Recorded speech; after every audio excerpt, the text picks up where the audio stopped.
ನಮಸ್ಕಾರ. ಈ ದಿನ ಸುದ್ದಿಗೆ ಸ್ವಾಗತ. ನಾನು ಜಿಎಂ ಪವಿತ್ರ. ಕೇರಳ ಮಾದರಿಯಲ್ಲೇ ಕನ್ನಡ ಚಿತ್ರರಂಗದಲ್ಲಿಯೂ ಲೈಂಗಿಕ ದೌರ್ಜನ್ಯ ತಡೆ ಸಮಿತಿಯನ್ನು ಕರ್ನಾಟಕ ಚಲನಚಿತ್ರ ವಾಣಿಜ್ಯ ಮಂಡಳಿ ರಚಿಸಿದೆ. ಸುಮಾರು 11 ಜನರ ಸಮಿತಿಯನ್ನು ರಚಿಸಲಾಗಿದೆ. ನಟಿಯರ ಮೇಲೆ ಆಗುತ್ತಿರುವ ಲೈಂಗಿಕ ದೌರ್ಜನ್ಯವನ್ನು ಬಹಿರಂಗಪಡಿಸಿದ ಹೇಮಾ ಸಮಿತಿ ವರದಿಯು ಇಡೀ ದೇಶವೇ ಮಲಯಾಳಂ ಚಿತ್ರರಂಗದತ್ತ ಮುಖ ಮಾಡುವಂತೆ ಮಾಡಿತ್ತು.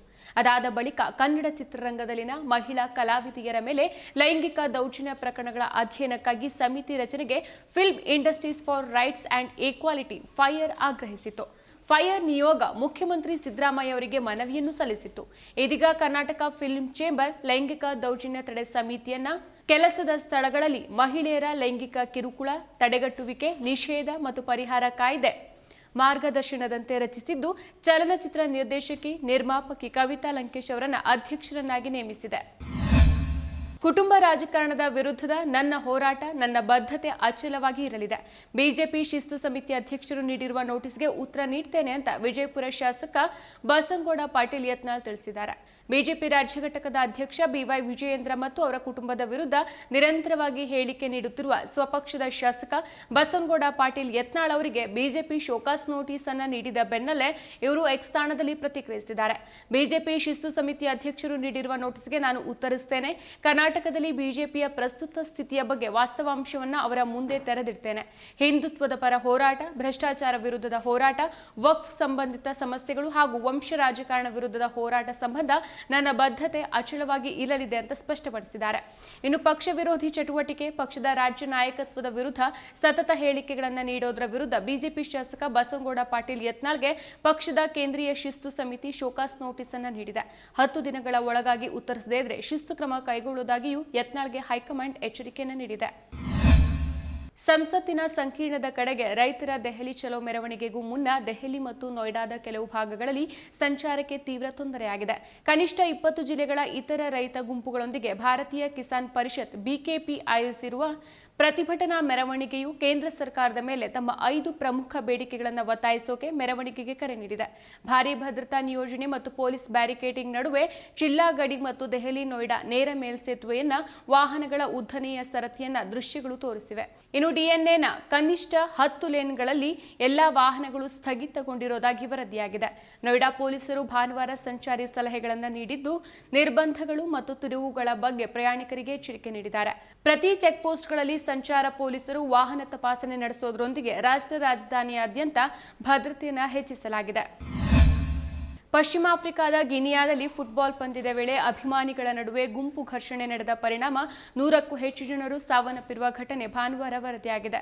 ಗಿನಿಯಾದ 2ನೇ ಅತಿದೊಡ್ಡ ನಗರವಾದ ಎಂಜೆರೆಕೋರ್ನಲ್ಲಿ ನಡೆದಂತ ಫುಟ್ಬಾಲ್ ಪಂದ್ಯದ ವೇಳೆ ಅಭಿಮಾನಿಗಳ ನಡುವಿನ ಘರ್ಷಣೆಯಲ್ಲಿ ಡಜನ್ ಗಟ್ಟಲೆ ಜನರು ಸಾವನ್ನಪ್ಪಿದ್ದಾರೆ ಅಂತ ಸ್ಥಳೀಯ ಆಸ್ಪತ್ರೆ ಮೂಲಗಳಲ್ಲಿ ಮಾಧ್ಯಮಗಳಲ್ಲಿ ವರದಿಯಾಗಿದೆ. ಇನ್ನು ಅನಾಮಧೇಯ ವೈದ್ಯರೊಬ್ಬರು ಮಾಧ್ಯಮವೊಂದಕ್ಕೆ ಮಾತನಾಡಿ, ಆಸ್ಪತ್ರೆಯಲ್ಲಿ ಕಣ್ಣು ಹಾಯಿಸಿದಷ್ಟು ದೂರದಲ್ಲಿ ಶವಗಳ ಸಾಲುಗಳಿದೆ. ಇತರ ದೇಹಗಳು ನೆಲದ ಮೇಲೆ ಬಿದ್ದಿದೆ. ಶವಾಗಾರ ತುಂಬಿ ಹೋಗಿದೆ. ಸುಮಾರು 100ಕ್ಕೂ ಹೆಚ್ಚು ಮಂದಿ ಸತ್ತಿದ್ದಾರೆ ಅಂತ ಹೇಳಿದ್ದಾರೆ.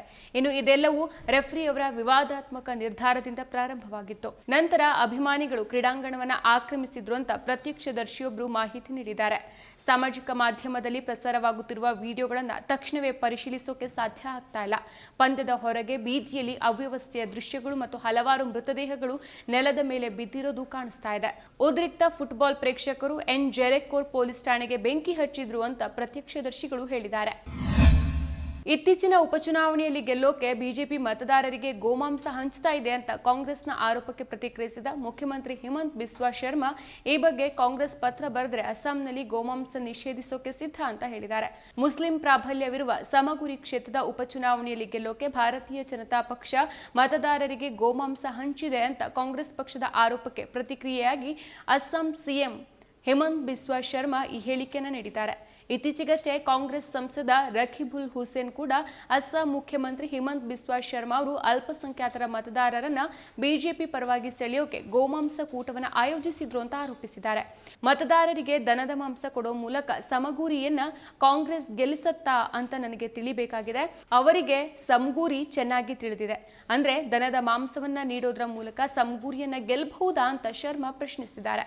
ಅವ್ರು ಯಾಕೆ ಅಧಿಕಾರದಲ್ಲಿದ್ದಾಗ ಅಸ್ಸಾಂನಲ್ಲಿ ಗೋಮಾಂಸವನ್ನು ನಿಷೇಧಿಸಿಲ್ಲ ಅಂತ ಕಾಂಗ್ರೆಸ್ಗೆ ಪ್ರಶ್ನೆ ಮಾಡಿದ್ದಾರೆ. ಇನ್ನು ಗೋಮಾಂಸ ತಿನ್ನೋದು ತಪ್ಪು ಅಂತ ರಾಕಿಬುಲ್ ಹುಸೇನ್ ಒಂದು ಒಳ್ಳೆ ಮಾತನ್ನ ಹೇಳಿದ್ದಾರೆ ಅಲ್ವಾ ಅಂತ ಸಿಎಂ ಪ್ರಶ್ನಿಸಿದ್ದಾರೆ. ಇನ್ನು ಗಮನಾರ್ಹವಾಗಿ ಗೋಮಾಂಸ ಸೇವನೆಯು ಅಸ್ಸಾಂನಲ್ಲಿ ಕಾನೂನು ಬಾಹಿರವಾಗಿಲ್ಲ. ಅಂದ್ರೆ 2021ರ ಅಸ್ಸಾಂ ಗೋರಕ್ಷಣಾ ಕಾಯ್ದೆಯು ಹಿಂದೂಗಳು, ಜೈನರು ಮತ್ತು ಸಿಖ್ಖರು ಬಹುಸಂಖ್ಯಾತರಾಗಿರುವ ಪ್ರದೇಶಗಳಲ್ಲಿ ಮತ್ತು ದೇವಾಲಯ ಅಥವಾ ಸತ್ರದ 5 ಕಿಲೋಮೀಟರ್ ವ್ಯಾಪ್ತಿಯೊಳಗೆ ಗೋ ಹತ್ಯೆ ಮತ್ತು ಗೋಮಾಂಸ ಮಾರಾಟವನ್ನ ನಿಷೇಧಿಸುತ್ತೆ.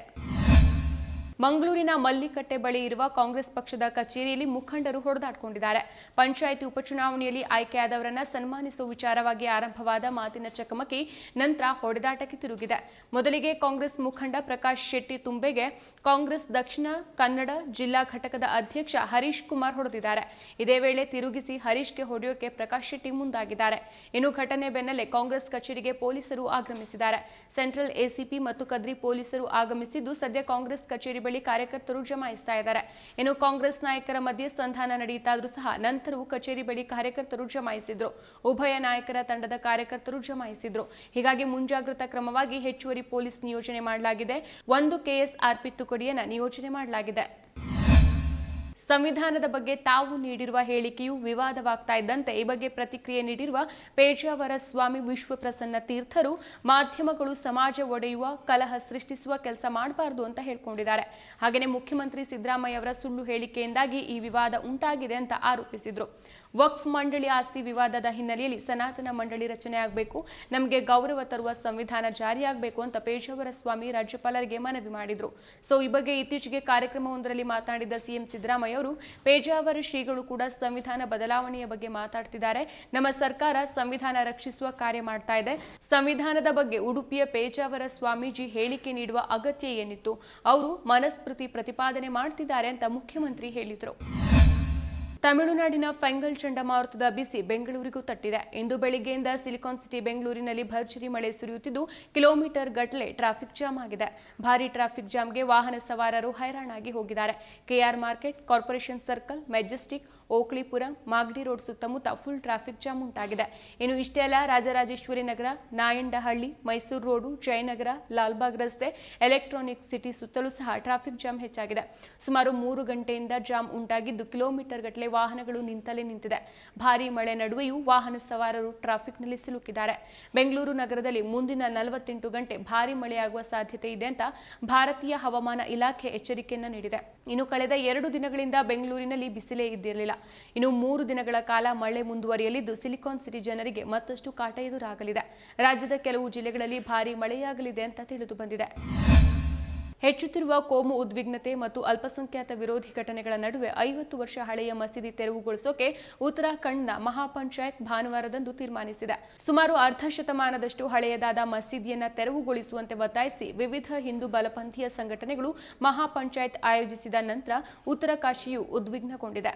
ಈ ಮಸೀದಿ ನಿರ್ಮಾಣವು ಅಕ್ರಮ ಅಂತ ಪಂಚಾಯತ್ ಹೇಳಿದೆ.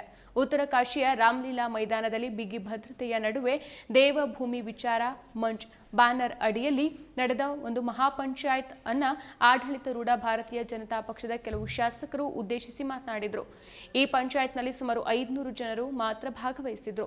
1 ತಿಂಗಳ ಅವಧಿಯಲ್ಲಿ ಮತ್ತೊಂದು ಮಹಾಪಂಚಾಯತ್ ಅನ್ನ ನಡೆಸೋಕೆ ತೀರ್ಮಾನಿಸಲಾಗಿದೆ. ಜನಸಮೂಹವನ್ನು ಉದ್ದೇಶಿಸಿ ಮಾತನಾಡಿದ ವಿವಾದಿತ ಬಿಜೆಪಿ ನಾಯಕ ಮತ್ತು ತೆಲಂಗಾಣ ಶಾಸಕ ಟಿ ರಾಜಾ ಸಿಂಗ್, ಉತ್ತರಾಖಂಡ್ ಮುಖ್ಯಮಂತ್ರಿ ಪುಷ್ಕರ್ ಸಿಂಗ್ ಧಾಮಿ ಅವರು ಉತ್ತರ ಪ್ರದೇಶದ ಮುಖ್ಯಮಂತ್ರಿ ಯೋಗಿ ಆದಿತ್ಯನಾಥ್ ಅವರಿಂದ ಭೂ ಜಿಹಾದಿಗಳ ವಿರುದ್ಧ ಹೇಗೆ ಕೆಲಸವನ್ನ ಮಾಡಬೇಕು ಅನ್ನೋದನ್ನ ಕಲಿಬೇಕಾಗಿದೆ. ಹಾಗೇನೆ ಅವರ ಬುಲ್ಡೋಜರ್ ಸಂಸ್ಕೃತಿಯಿಂದ ಸ್ಫೂರ್ತಿ ಪಡಿಬೇಕಾಗಿದೆ ಅಂತ ಹೇಳಿದರು. ಅಕ್ರಮವಾಗಿ ಗನ್ ಇಟ್ಟುಕೊಂಡಿದ್ದ ಮತ್ತು ತೆರಿಗೆ ನಿಯಮ ಉಲ್ಲಂಘನೆಯಲ್ಲಿ ಶಿಕ್ಷೆಗೆ ಗುರಿಯಾಗಿದ್ದ ತಮ್ಮ ಮಗ ಹಂಟರ್ ಬೈಡನ್ಗೆ ಕ್ಷಮಾದಾನ ನೀಡಿದ ಅಮೆರಿಕ ಅಧ್ಯಕ್ಷ ಜೋ ಬೈಡನ್ ನಿರ್ಧಾರವನ್ನ ನೂತನ ಅಧ್ಯಕ್ಷರಾಗಿ ಆಯ್ಕೆಯಾಗಿರುವ ಟ್ರಂಪ್ ತೀವ್ರವಾಗಿ ಖಂಡಿಸಿದ್ದು ಇದು ನ್ಯಾಯದ ಕೊಲೆ ಅಂತ ಹೇಳಿದ್ದಾರೆ. ಸಾಮಾಜಿಕ ಮಾಧ್ಯಮದಲ್ಲಿ ಈ ಕುರಿತಂತೆ ಪೋಸ್ಟ್ ಹಂಚಿಕೊಂಡಿರುವ ಇವರು ಹಂಟರ್ಗೆ ಜೋ ಬೈಡನ್ ನೀಡಿರುವ ಕ್ಷಮಾದಾನವು G6 ಒತ್ತೆಯಾಳುಗಳಿಗೂ ಅನ್ವಯಿಸತ್ತಾ? ಇದೊಂದು ಕಾನೂನಿನ ದುರ್ಬಳಕೆ ಮತ್ತು ನ್ಯಾಯಾಂಗ ವ್ಯವಸ್ಥೆಯ ವೈಫಲ್ಯ ಅಂತ ಹೇಳಿದ್ದಾರೆ. 2021ರ ಜನವರಿ 6ರಂದು ಜೋ ಬೈಡನ್ ಅಮೆರಿಕ ಅಧ್ಯಕ್ಷರಾಗಿ ಆಯ್ಕೆಯಾದ ಬಳಿಕ ಕ್ಯಾಪಿಟಲ್ ಹಿಲ್ಗೆ ನುಗ್ಗಿ ಗಲಭೆ ನಡೆಸಿದ್ದಕ್ಕಾಗಿ ಜೈಲಿನಲ್ಲಿರುವ ಬೆಂಬಲಿಗರನ್ನ ಟ್ರಂಪ್ J6 ಒತ್ತೆಯಾಳುಗಳು ಅಂತ ಹೇಳ್ತಾರೆ. ಸೊ ಜೈಲಿನಲ್ಲಿರುವ ಆಪಾದಿತರು ಶಾಂತಿಯುತವಾಗಿ ತಮ್ಮ ದೇಶಭಕ್ತಿಯಿಂದ ವರ್ತಿಸಿದ್ರು ಅಂತ ಟ್ರಂಪ್ ಅವರ ಬೆಂಬಲಿಗರು ಹೇಳಿದ್ದಾರೆ. ಸೊ ಸೊ ಇದಾಗಿತ್ತು ಇವತ್ತಿನ ಈ ದಿನ ಸುದ್ದಿ. ನೈಜ ಸುದ್ದಿಗಳಿಗಾಗಿ ನೋಡ್ತಾ ಇರಿ ಈ ದಿನ.com. ಇದು ಸತ್ಯ, ನ್ಯಾಯ, ಪ್ರೀತಿಯ ಧ್ವನಿ. ಮತ್ತಷ್ಟು ವಿಶೇಷ ವಿಡಿಯೋಗಳನ್ನು ನೋಡಲು ಮತ್ತು ಹೊಸ ವಿಡಿಯೋಗಳ ಬಗ್ಗೆ ತಿಳಿಯಲು ಈ ದಿನ.com ಯೂಟ್ಯೂಬ್ ಚಾನೆಲ್ ಸಬ್ಸ್ಕ್ರೈಬ್ ಮಾಡಿ ಮತ್ತು ಬೆಲ್ ಐಕಾನ್ ಕ್ಲಿಕ್ ಮಾಡಿ.